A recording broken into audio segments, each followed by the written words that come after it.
সময়, এই ছোট শব্দটির ভেতর লুকিয়ে আছে জীবনের সবচেয়ে বড় শক্তি। পৃথিবীতে সবাই সমানভাবে যে জিনিসটি পায় তা হলো সময়। ধনী গরিব, শিক্ষিত অশিক্ষিত, সফল অসফল, সবার দিনই শুরু হয় 24 ঘন্টা দিয়ে। তবুও কেউ জীবনে অনেক দূর এগিয়ে যায়, আর কেউ একই জায়গায় ঘুরপাক খায়। এই পার্থক্যের মূল কারণ ভাগ্য নয়, সুযোগও নয়। কারণটা হলো সময়ের সঠিক ব্যবহার। আমরা প্রায়ই বলি সময় নেই, কিন্তু বাস্তবে সময় কখনোই কম থাকে না। কম থাকে আমাদের সচেতনতা। সময় নীরবে চলে যায়, কোনো শব্দ না করে। সে কাউকে থামিয়ে বলে না তুমি কি প্রস্তুত। সে অপেক্ষা করে না কেউ ব্যবহার করবে কি করবে না। যে ব্যবহার করে সে এগিয়ে যায়, যে অবহেলা করে সে পিছিয়ে পড়ে। সময় কাউকে শাস্তি দেয় না, পুরস্কারও দেয় না, সে শুধু ফলাফল দেখিয়ে দেয়। সময়ের সঠিক ব্যবহার মানে প্রতিটি মিনিটকে কাজের চাপে ভরে ফেলা নয়।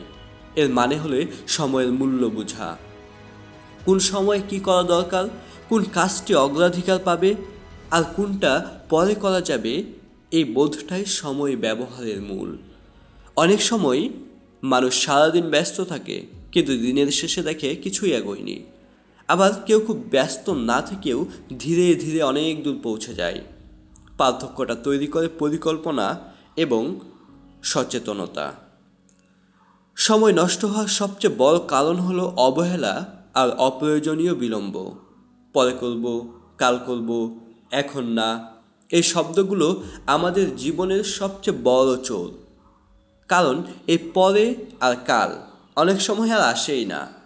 ছোট কাজগুলো জমতে জমতে একসময় পাহাড় হয়ে দাঁড়ায়, আর তখন আমাদের ভেতরে চাপ, হতাশা আর অপরাধ বোধ জন্ম নেয়। সময়ের সঠিক ব্যবহার এই চক্র ভাঙতে শেখায়। সময়ের মূল্য আমরা সাধারণত তখনই বুঝি যখন সেটা প্রায় শেষ হয়ে যায়। পরীক্ষার আগের রাত, ডেডলাইনের শেষ দিন, জীবনের কোনো সুযোগ হাতছাড়া হওয়ার পর তখন আমরা আফসোস করি। কিন্তু সময় কখনো ফিরে আসে না, সে শুধু সামনে এগিয়ে যায়। তাই সময়কে সম্মান করা মানে ভবিষ্যৎকে সম্মান করা। সময়ের সঠিক ব্যবহার মানুষকে শৃঙ্খলাবদ্ধ করে।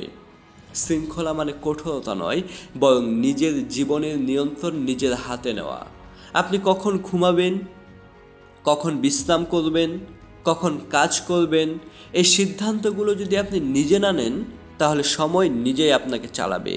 আর তখন আপনি শুধু প্রতিক্রিয়া দেখতে থাকবেন, নিজের মতো করে কিছু করতে পারবেন না।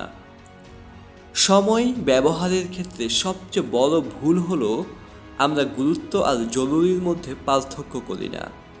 জরুরি কাজে সবসময় গুরুত্বপূর্ণ নয়, আর গুরুত্বপূর্ণ কাজ সবসময় জরুরি মনে হয় না।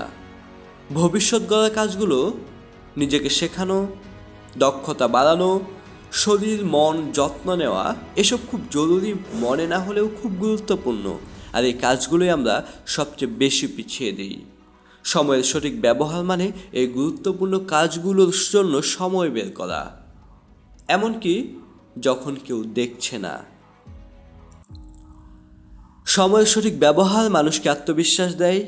আপনি যখন প্রতিদিন নিজের পরিকল্পনা অনুযায়ী কিছু কাজ শেষ করতে পারেন, তখন নিজের উপর বিশ্বাস তৈরি হয়।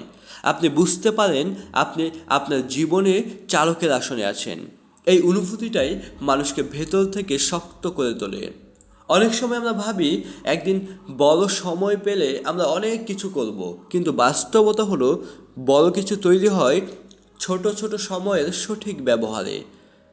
প্রতিদিন যদি আপনি একটু একটু করে নিজের লক্ষ্যের দিকে এগোন, তাহলে একদিন দেখবেন আপনি অনেক দূর চলে এসেছেন। সময়ের সঠিক ব্যবহার কোনো একদিনের ব্যাপার নয়, এটি একটি অভ্যাস। আর এই অভ্যাস তৈরি হয় ধারাবাহিক ছোট সিদ্ধান্ত থেকে।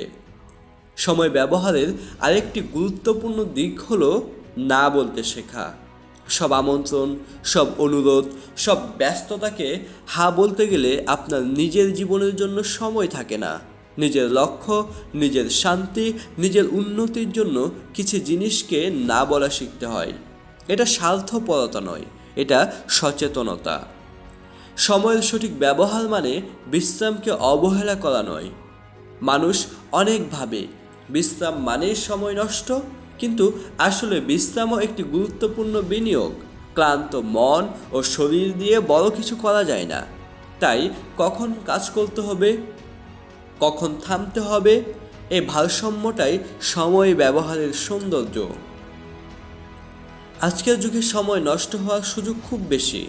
অপ্রয়োজনীয় স্ক্রলিং, অর্থহীন ব্যস্ততা, অন্যের জীবনের সঙ্গে নিজের তুলনা, এসব আমাদের অজান্তেই সময় কেড়ে নেয়। সমস্যা শুধু সময় নষ্ট হওয়া নয়, সমস্যা হলো এই সময়গুলো আমাদের মনকেও দুর্বল করে দেয়। সময়ের সঠিক ব্যবহার মানে এই ফাঁদগুলো চেনা এবং সচেতনতাভাবে নিজেকে সরিয়ে নেওয়া। সময় মানুষকে সমান সুযোগ দেয়, কিন্তু সমান ফলাফল দেয় না। ফলাফল নির্ভর করে আপনি সময় দিয়ে কী করেন তার উপর। আপনি যদি সময়কে অজুহাত বানান, সময় আপনাকে পিছিয়ে দেবে। আর যদি সময়কে সঙ্গী বানান, সময় আপনাকে এগিয়ে নিয়ে যাবে।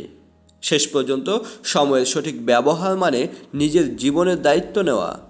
এটা মানে আজকের ছোট সিদ্ধান্তগুলোকে গুরুত্ব দেওয়া, কারণ এই ছোট সিদ্ধান্তগুলোই আগামী দিনের জন্য তৈরি করে। আপনি আজ কিভাবে সময় কাটাচ্ছেন, সেটাই বলে দিচ্ছে আপনি ভবিষ্যতে কোথায় পৌঁছাবেন। আজ যদি আপনি সময়কে গুরুত্ব দেন, আর যদি আপনি নিজের দিনের প্রতিটি অংশকে সচেতনভাবে ব্যবহার করেন, তাহলে সময় একদিন আপনার পক্ষে কাজ করবে। কারণ সময় কখনো কারো পক্ষপাত করে না, কিন্তু যারা তাকে সম্মান করে তাদের সে কখনো হতাশ করে না।